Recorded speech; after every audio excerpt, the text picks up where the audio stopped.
இல்லை என்னை பார்த்தா உங்களுக்கு கேன மாதிரி தெரியுதா? இல்லை ஷோ முடிச்சோன்னு எடுத்துக்கலாம். இல்லை இல்லை ஃபஸ்ட்டு எப்படி இப்படியே இருக்கீங்க? கிருஷி மாதிரி ஒருத்தர் கல்யாணம் பண்ணிக்கிட்டு அப்படியே இருக்கிற கம்பல்ஷனில் வந்துடுறோம். அப்போ அங்கேருந்து அந்த கேள்வி நான் ஆரம்பிச்சிருக்கணும் போல. இல்லை ஷோ முடிச்சோன்னு எடுத்துக்கலாம். இல்லை இல்லை என்னடா இது getup? No matter what they do, Mr. Master and Blaster. Rhythm. Hey, no matter what they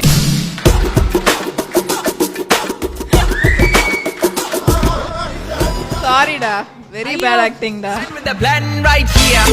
Bring it swag with the man right here. Living up, I'm sipping on. இல்லை என்னை பார்த்தா உங்களுக்கு கேன மாதிரி தெரியுதா? இல்லை ஃபுல்லாக இல்லை நீங்கள் அது என்கிட்ட முன்னாடியே சொன்னால் நானும் உங்களுக்கோட சேர்த்து நடிச்சிருப்பேன். இந்த நாய் எப்படி வந்தாலும் இதை நான் கண்டுபிடிச்சிருவேன். இது தவழ்ந்துட்டு இருந்ததுலேருந்து எனக்கு இவனை தெரியும். எப்படி எப்போ இவன் பாடி லாங்குவேஜ் எனக்கு தெரியாமல் இருக்கும்? சரி, ஃபர்ஸ்ட் திங் வந்துட்டு என் மூஞ்சி, என் கண்ணு கூட அவங்க பாத்திரக்கூடாது தான் மூஞ்சை மூடிக்கிட்டே வந்தேன். சரியா, ஃபோன் நோண்டுற மாதிரி.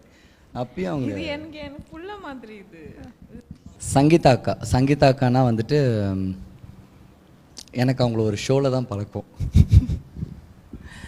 ஆமாம், அது ஒரு பயங்கர ஒரு சண்டை.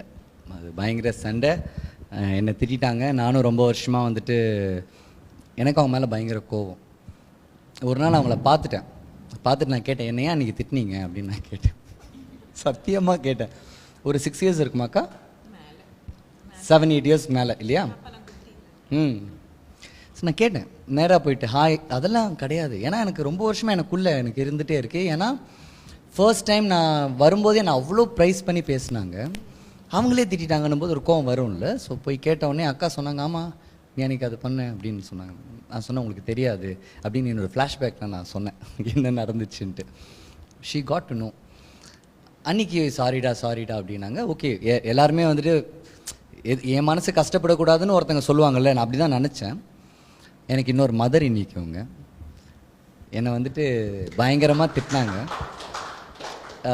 இன்றைக்கி நான் ரொம்ப ப்ரௌடாக, எல்லோரும் என்கிட்ட சொல்லுவாங்க, என்ன நம்பிக்கையில் ஓடிட்டுருக்க, உனக்கு என்ன தெரியும் சினிமா பற்றி, உனக்கு அதில் இருக்கிற இன் அண்ட் அவுட் உனக்கு என்ன தெரியும் அப்படின்வாங்க.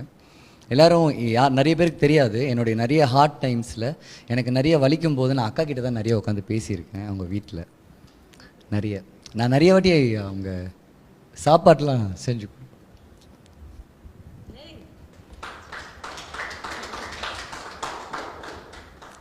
சம்மலேடி. இல்லை எனக்கு சமைக்கலாம் தெரியாது, சும்மா செஞ்ச சாப்பாடு தான் கொடுப்பாங்க. அது சமைக்கணுன்றது அவசியமே இல்லை. ஐ திங்க் அவரோட கண்ணீர்லேயே அந்த பதில் தெரியுது மேம். சொல்லுங்கள்.